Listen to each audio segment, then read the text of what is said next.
Voilà, alors aujourd'hui c'est un jour spécial, donc les enfants ne vont pas rejoindre leur classe d'école du dimanche parce qu'ils vont rester là. Et nous allons ensemble voir un peu ce qui se passe généralement dans les centres de vacances, à la Fontanelle ou à la Source ou dans les camps UCJA. Tous les jours, on appelle ça une instruction biblique, et donc tous les jours, on raconte une histoire de la Bible. On apprend ainsi aux enfants à connaître Dieu, à connaître aussi les valeurs qu'il veut que nous vivions aussi chaque jour. Et donc ce matin, c'est que nous allons faire. Alors nous allons faire un essai. C'est un petit peu un essai parce que bon, je vais avoir besoin d'un technicien. Habituellement, j'ai tout en main, mais là, j'ai pas tout en main, donc je compte sur Alain là-bas derrière qui va nous aider. Je ne sais pas si vous savez à quel moment et à qui Jésus a adressé cette parole qui est une bonne nouvelle de l'Évangile, qui est extraordinaire, que Dieu a tant aimé le monde qu'il a donné son Fils unique afin que quiconque croit en lui ne périsse pas, mais qu'il ait la vie éternelle. Qu'est-ce qui sait à qui, à quel moment est-ce que Jésus a dit ça ?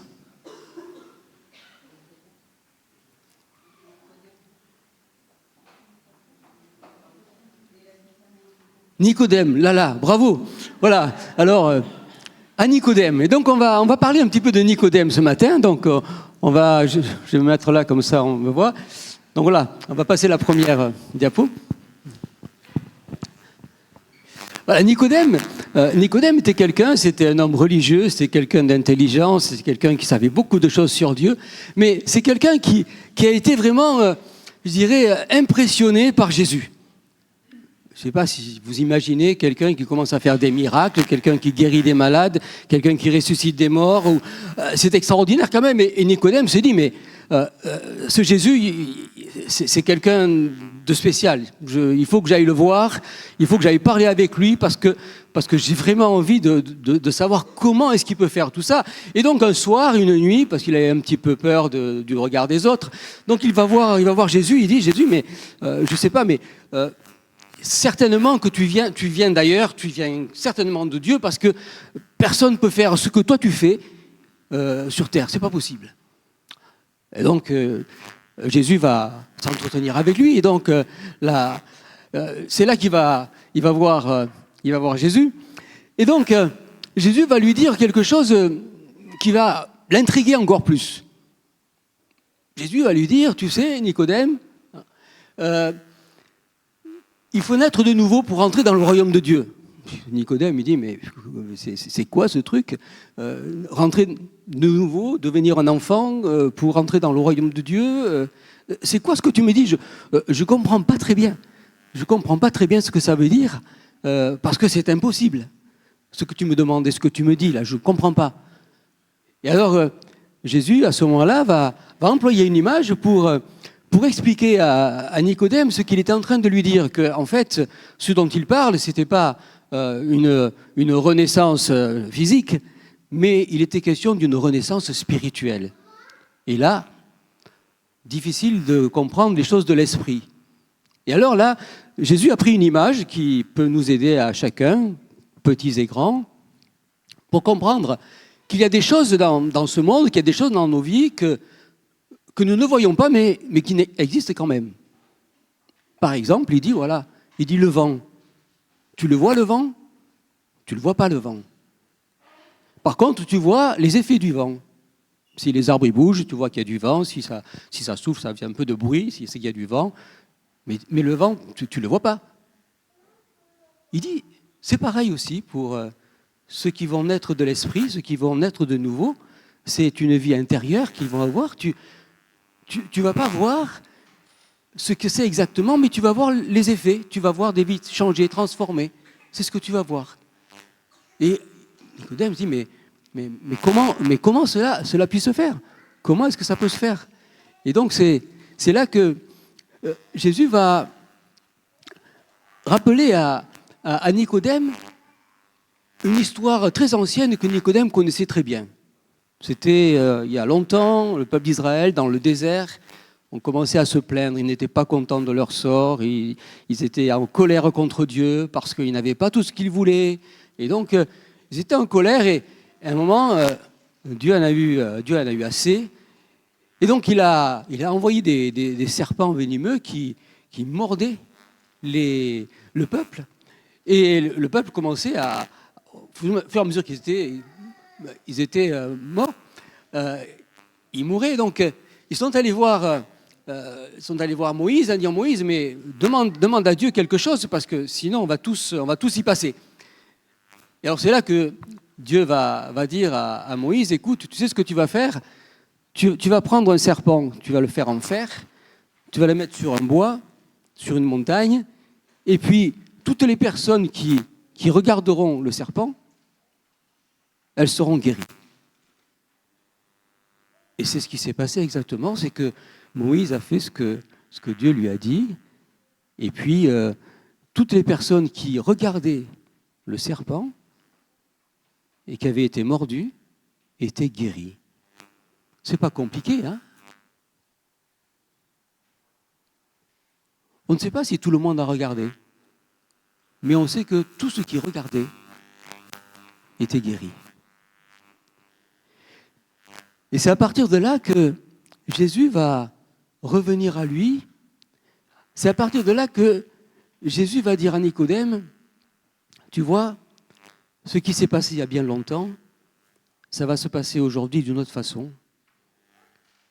C'est que pour que tous les hommes, toute l'humanité ne meure pas, bien moi je vais être sur une croix, je vais donner ma vie, et tous ceux qui vont croire en moi, ils seront sauvés pour l'éternité.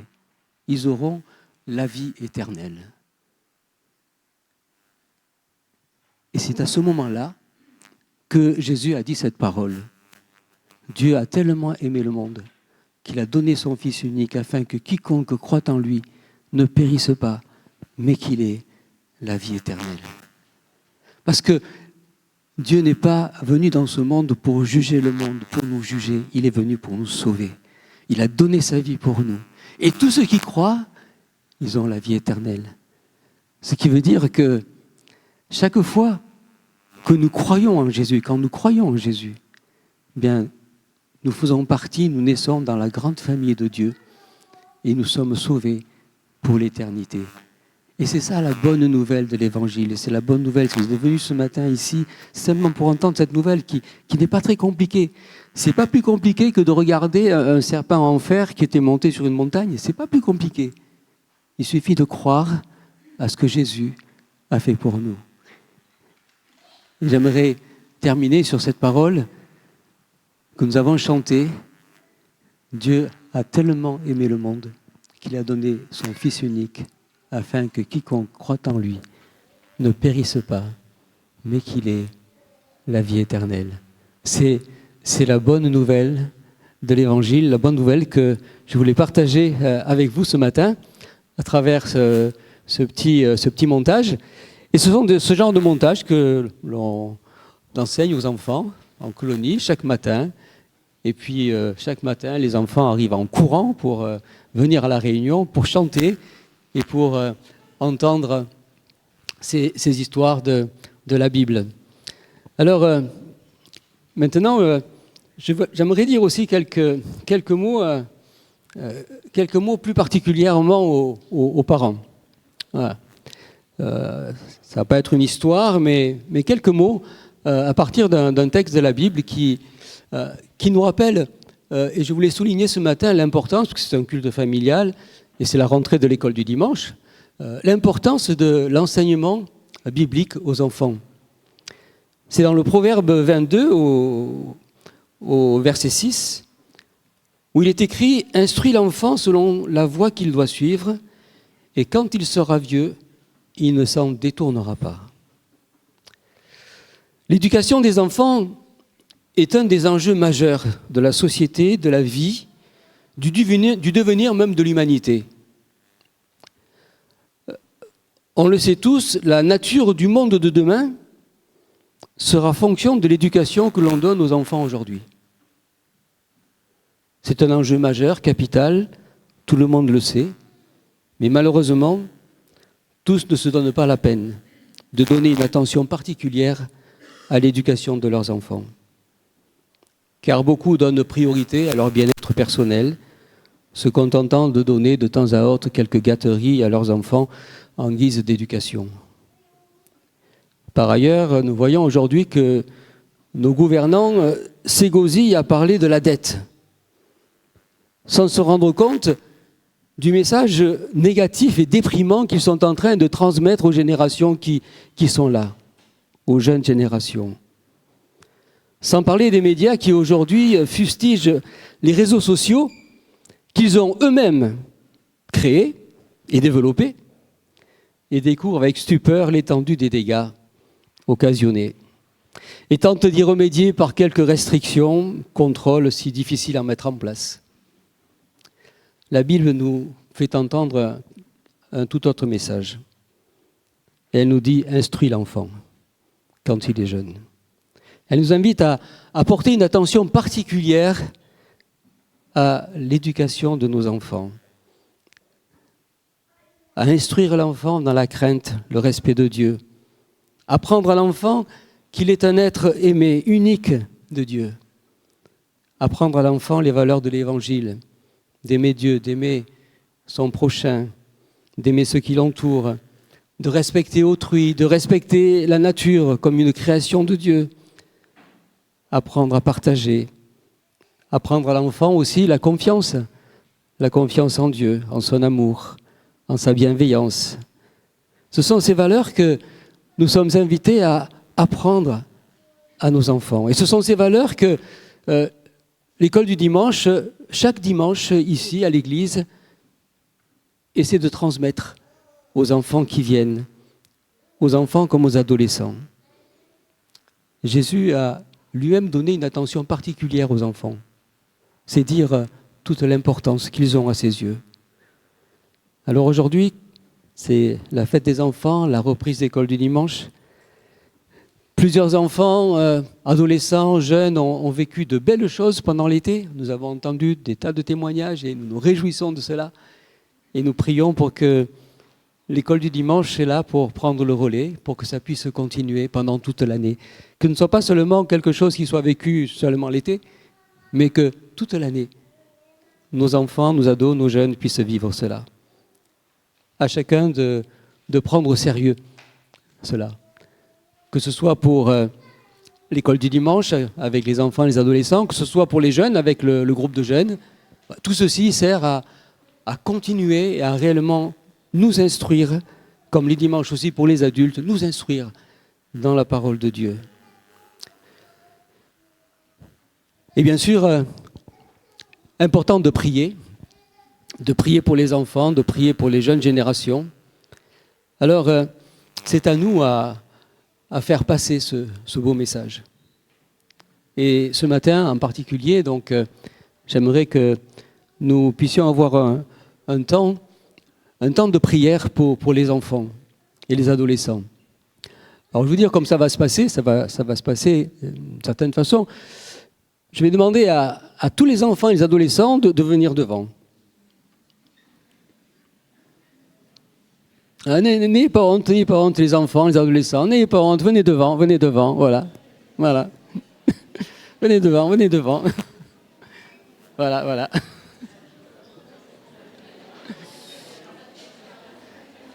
Voilà, n'ayez pas honte.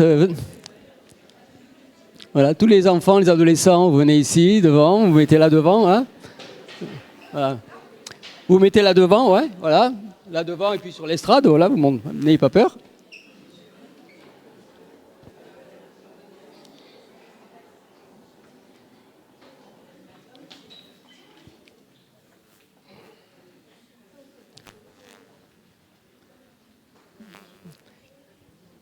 Allez-y. Voilà. Tout le monde y a droit.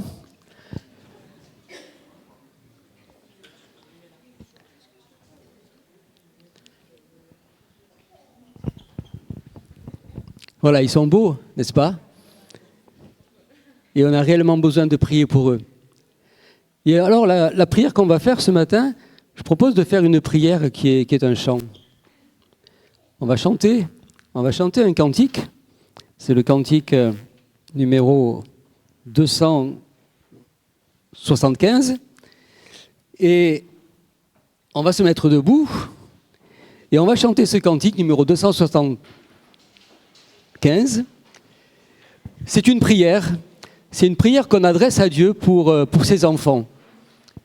Alors c'est une prière qu'on chante parfois à l'occasion de mariage, à l'occasion de baptême, mais on peut chanter aussi à l'occasion d'une reprise d'école du dimanche. Je vais demander aussi aux animateurs et aux responsables d'école du dimanche de venir. Donc les responsables d'école du dimanche, donc Gassia et puis Jonathan, et puis Mathieu, s'il est là aussi, le référent, le conseiller référent d'école du dimanche, venez devant. Et les animateurs de la colo, les animateurs d'école du dimanche, venez ici, voilà. On va tous prier, voilà. Et on va chanter pour vous, on va prier pour vous, voilà. N'hésitez pas. Donc le cantique numéro 275. On va chanter ce cantique et réfléchissons bien aux paroles que l'on chante. Réfléchissons à ces paroles que l'on chante. Voilà.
Amen. Voilà, c'est une belle prière et nous prions et continuons à prier aussi pour tous ces enfants et tous leurs animateurs qui, avec beaucoup de consécration, se donnent pour que chaque dimanche, vos enfants puissent recevoir une instruction chrétienne. Voilà, que Dieu vous bénisse. Vous pouvez regagner vos places.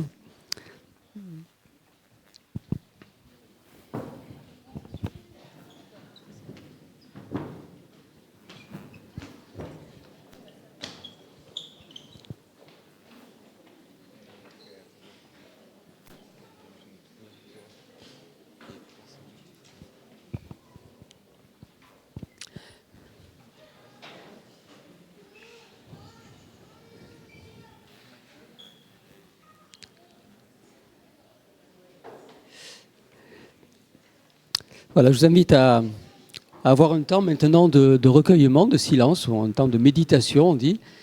Un temps où chacun peut réfléchir à tout ce qu'il a entendu et le porter devant le Seigneur, ou parler avec Dieu, ou faire monter sa prière dans son cœur. Pendant ce temps, nous écouterons un morceau d'orgue pendant ce temps de méditation.